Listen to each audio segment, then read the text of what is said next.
Hi, my name is Tanya Ravichandran. You can find me on Facebook at Tanya Ravichandran Photography, and also on Instagram at Tanya Ravichandran. Okay, so today I'm going to teach you how to correct skin tones and textures, and also adding a soft feel to your photos using something called frequency separation. Frequency separation is where it takes the textures from your photo and puts it on a separate layer, and then you can blur those textures. You can mess around with anything in those textures. So let's start. First thing that I always do is I duplicate twice my background layer. This is going to be your texture layer. This is the layer you're going to be working on. Sorry. Okay, you're going to hide that layer, and you're going to use a Gaussian blur. Filter, blur, Gaussian blur. I already have a shortcut though. And you want to blur the picture as much as the skin blends in just a bit. So for like this picture, I would go for right there, I would go.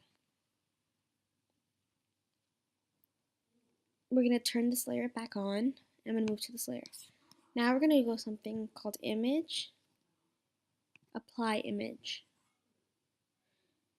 Let me show you. And we're going to select the layer 1. So on the layer, you're going to go back down to layer 1.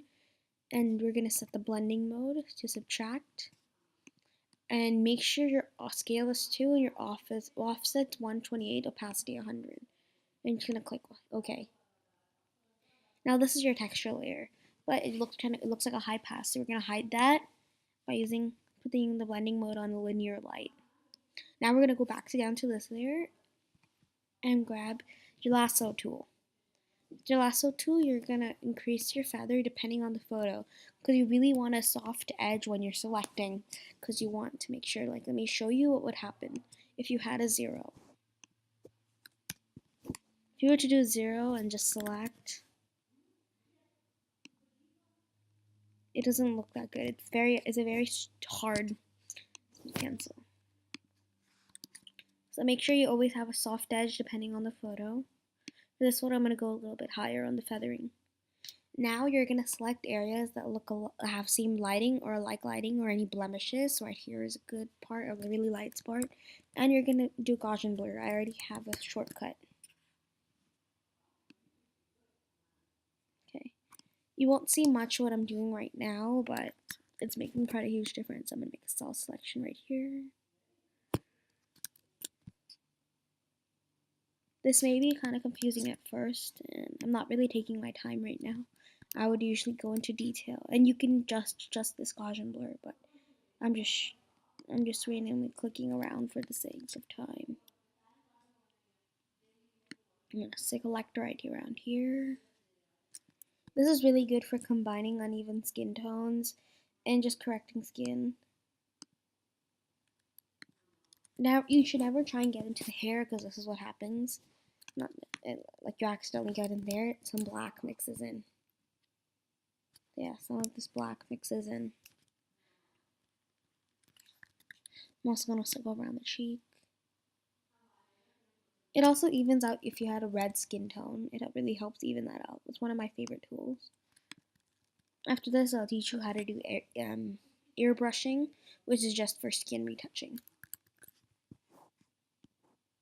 So I'm going to keep going around selecting. I would be adjusting my Gaussian blur, but I'm just going to take this hike of time, going a little bit faster.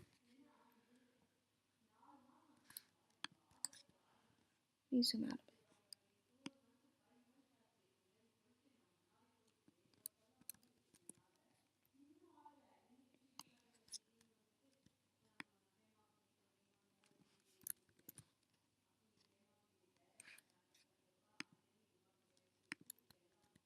There's that. So let me show you the before and after. It evens out the skin tones.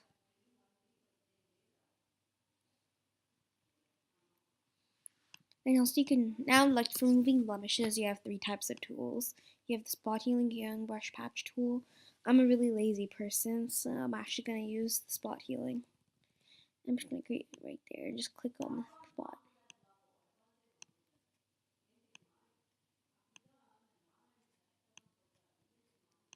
Okay, so that's your skin retouching.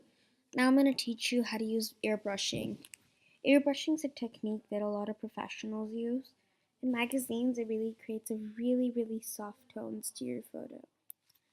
So let's start with, I'm going to create a new layer. I'm going to select my brush tool. I'm going to move my flow to about 23%. That's what I always use it. And my opacity at 75. Now you're just going to zoom in and you're going to select area of the skin, and using your low flow, these colors will blend in very well. I'm going to start with here and I'm just going to brush right there. Keep selecting colors.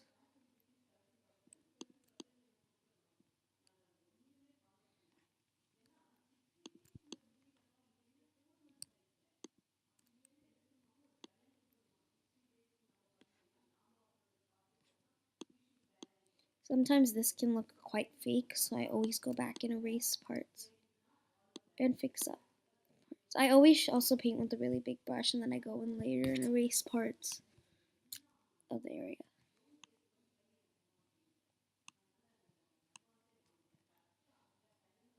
And I'm going to lower my opacity. You can also, if you want, mess around with blend modes.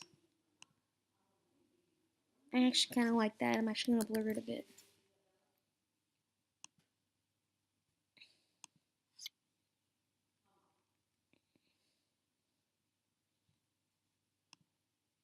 So let me show you the before and after of just the skin retouching.